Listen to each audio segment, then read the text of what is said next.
Hey, what's up YouTube and fellow summoners? This Amplifier doing a tribute for Cloud9. So if you're a fan, stay tuned and enjoy. And if you're not, stay salty. Come here now, girl.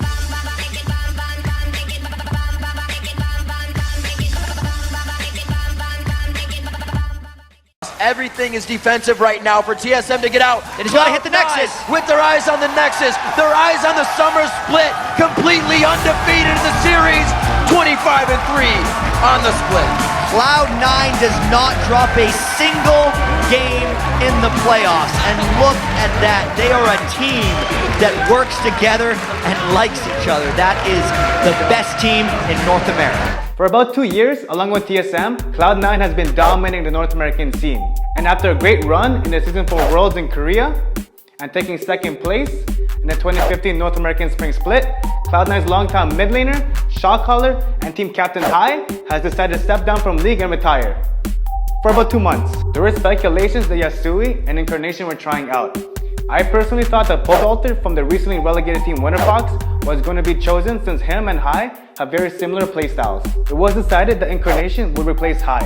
I thought this was a bad decision because Incarnation was known to be a toxic player, but I trusted the Cloud9 staff. Cloud9's first game with their new mid laner was against TSM, their longtime rival and friends. And after a very rough early game and losing Cliff Dragon at TSM, Cloud9 eventually prevailed because of late game AP Kog'Maw and team coordination. To promote the minion because they know they're going to be playing this around the Baron right now, and someone needs to go down and deal with that giant minion wave, but they have to fight now. That choke point though. That Luden's hit coming out as well. They're going to wipe down Team Solo mid here. Bjergsen very low, can only do a few things from the outside, and he might cast his last ability here. His death comes from the explosive cast, and a slam of the belly coming in from Meteos. A triple kill for Sneaky. Balls chasing out Dyrus, and potentially an inside the park ace here as Dyrus won't be able to do much for the team but run away. Expectations began to rise, especially mine after that game. Unfortunately, things began to go downhill when Cloud9 lost 5 games in a row. During this rough patch in the season, Cloud9's longtime jungler Meteos has stepped down.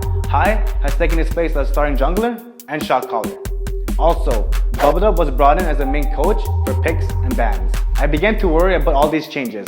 However, after watching a couple of their games, they look like they're on the correct path, even if they lost half of the remaining games.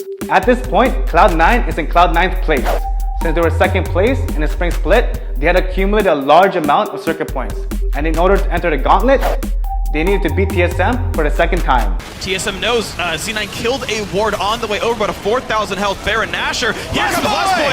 Massive stun, but there's no follow-up yet from Bjergsen. No ult, no E. In comes the push. Baron Nashor is slain, and the Balls ulti is going to find Bjergsen and Last Boy. But the burst comes back through. Still not enough. Incarnation with 2 kills in the Shockwave. Sneaky on the chase to keep the season's hopes alive. It's going to be a big one. There's the 4th kill of the fight. Wild Turtle walks up the explosive charge. That's an ace! Cloud9 firing! And with the Baron buff, they're going to be able to get turrets after it as well. Some straight up mid lane. Somehow, TSM got wrecked by Cloud9 and forced a tiebreaker match against Team 8 on the same day. They had to win this match no matter what in order to escape the relegation zone. You can see they're taunting Porpoise into a fight here. Boss is like, fight me, let's go. Porpoise knows it's ill-advised at this point, and nice headbutt from Hai on the backside, but that splits up the team a little bit, and he may be able to get to a target he wants to now. The explosive cast and the crowd control has been used. Hai is going to wait for this to wear off, probably fly over the wall and hit a priority target. He's still holding it. Cloud9 is not even using the majority of their ultimates to win this fight right now. They're just outright winning this fight with the lead that they have. Calitroll's not going to make it far. He gets taken down. Hai finally ults towards the end, and that's going to be a golden glue. That's going to be the ace, and Cloud9 in the base. It's a minion wave that is close to an exposed inhibitor and a 5v0 ace. Riv, I feel like Cloud9 has 7th place. Looks like they've locked it 33 minutes in. A very fast Baron to start this game off, and Cloud9 came out strong. They did not lose anything in the tank, and it looks like they are going to be able to grab that 7th place in 32 minutes. Cloud9 take down Team 8. After defeating Team 8, Cloud9 escapes the relegation zone. They take the 7th place spot in the 2015 North American LCS Summer Split. They also qualify to enter the gauntlet to take the 3rd spot for Season 5 Worlds in Europe. After about a month of preparation, Cloud9 enters the first game in the gauntlet against Gravity. Hai is kind of meant for leadership. Right to Sneaky. Oh my word. Chaos Storm with a whole front loaded section of damage coming in from Gravity. Now onto Balls. They take him down. Equalizer wasn't even used, and Gravity turned the switch. Cloud9 was not even ready for that fight. HP 3300, move's gonna stay in. Gonna knock back. Oh, It's too early, out. too It's early, way too too early. early. High goes in. Oh. It's still gonna be moves. He was just too far off for the smite to happen, and it looks like the fight will ensue. High is in a bad spot, but nobody even pays attention to him. Haunter dives to the back line, and they start shredding Cloud9. Sneaky, just a few more hits. The house to come in from Haunter. killing himself. One last throw takes him down. A double kill as well for Keen on the backside. A double kill for Haunter as they roll through Cloud9. They got wrecked in their first 2 games. High stepped it up and brought out 2 new champions to win them the next 2 games. The damage that's happening to Gravity's base, Cloud9 very much so looking to keep themselves alive here. Zeroed out with the shockwave. The ball movement was not known. Incarnation had kept it floating around for so long, Gravity lost track of it, and it was a play that's going to take them to the Nexus and keeps them alive possibly. It's going to be 36 to 40 seconds on these deaths. Minions coming in mid lane here, and they could be onto the Nexus turrets cleanly. Yeah, they still have Baron buff. It just wore off right now. They still have minions, though, and that's all they need to get at least one Nexus turret off of this. Haunter, though, jumps right in. I don't know. Shyvana definitely getting some twin bites on the turrets would absolutely help. They're not focusing anymore.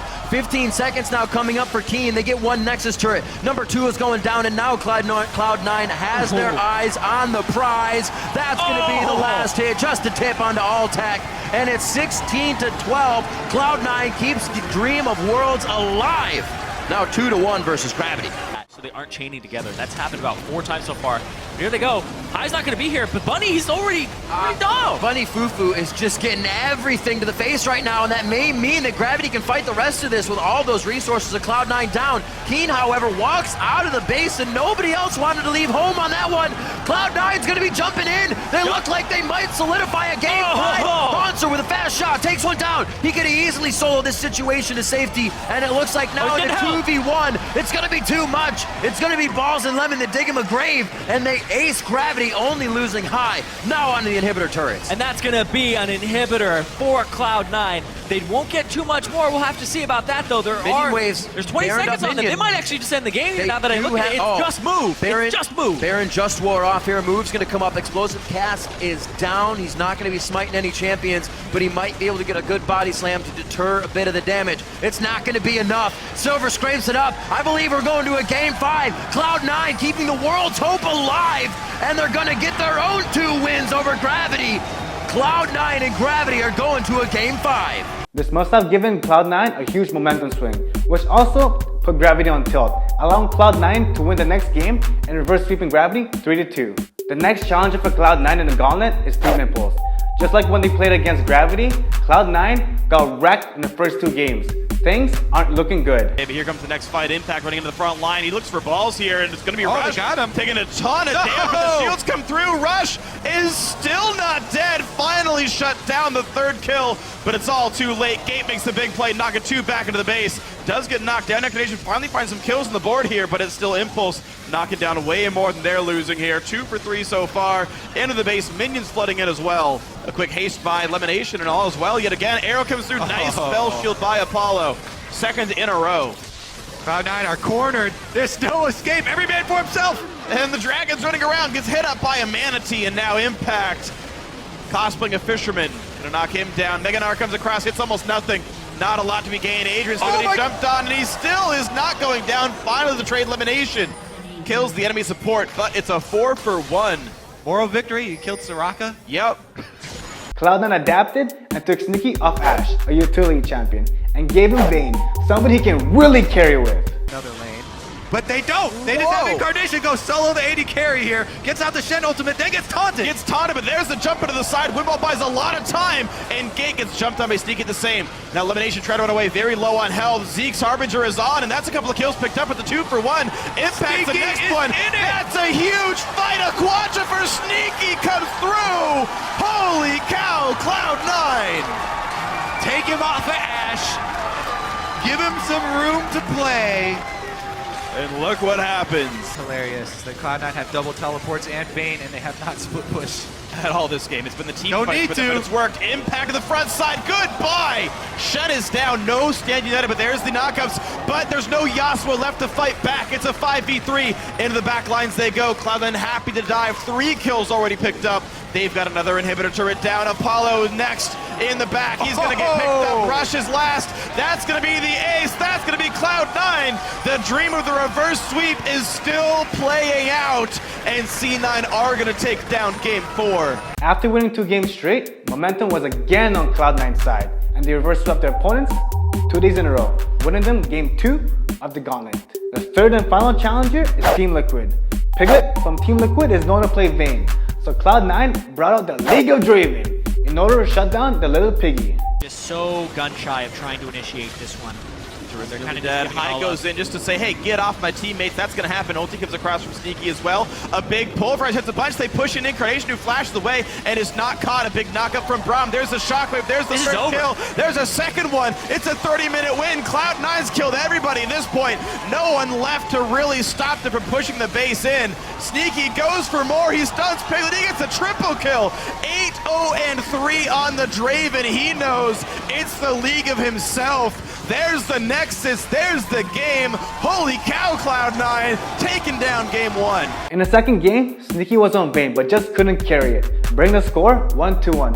However, in games 3 and 4, Cloud9 saw the light at the end of the tunnel and took it, earning them the 3rd spot for Worlds. Here comes Sion, into the backline he goes, doesn't find a champion, but the turrets are in front already. Dominate takes a bind, Dominate takes a javelin, turret 1 is gone, turret 2 under fire, Piglet's up in 4, there's the knockups, but there's the cash in. Sneaky takes him out, Quas is dead, onto the Nexus they go, a double for Sneaky, Piglet's back up, but Piglet's slowed down, Shockwave buys some time, Phoenix is 1 hit away, but cannot kill him off, Incarnation zones him out, that's gonna be the Nexus, that's gonna be the game. That's going to be a trip to the World Championship for Cloud9! And Lemon Nation almost can't believe it. From 7th place in the regular season to Worlds, Cloud9 makes the run all the way through the regional qualifier, and their last series is their best one. 3-1, they're in Worlds. The way Cloud9 fought through the gauntlet with style makes it worth it being a Cloud9 fan. They had 11 elimination matches, 1 versus Teammate, 1 versus TSM, 3 versus Gravity, 3 versus Team Impulse, and 3 versus Team Liquid. With Season 5 Worlds only a month away, my message to Cloud9 is good luck and have fun. And that's for you guys. Who do you think will take Worlds this year? Let us know in the comments down below. Like, follow, and subscribe. As always, it means a lot. Amplifier, signing out.